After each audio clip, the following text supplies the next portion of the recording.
Kinahapon, Bicolandia. Narito ang latest update tungkol sa lagay ng panahon ngayong March 3, 2026, alas 5 ng hapon dito sa Kabikulan. Mayroong dalawang weather systems na kasalukuyang umiiral sa ating bansa.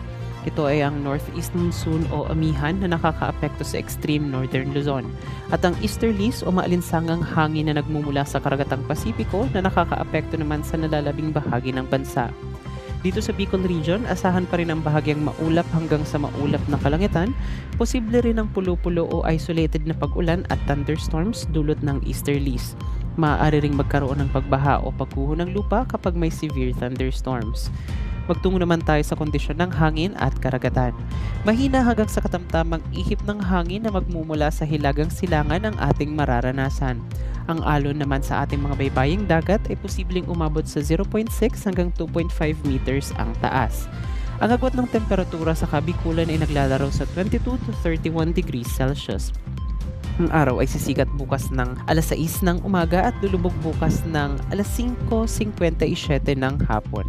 Karagdagan ng kaalaman, kasalukuyang nagaganap ang una't huling lunar eclipse na makikita sa ating bansa ngayong taon. Ibig sabihin nito ay unti-unti nang natatakpan ng anino ng mundo ang liwanag na dapat natatama sa buwan.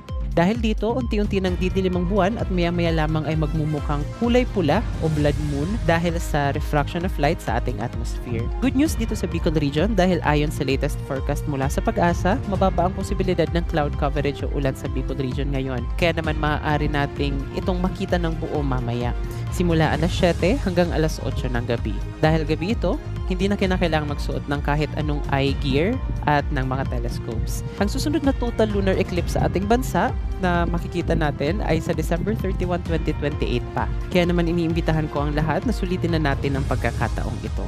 Para sa pinakabagong ulat ng panahon at advisories sa Kabikulan, tumutok lang dito sa ating FB page o di naman kaya sa official page ng Pag-asa Southern Luzon.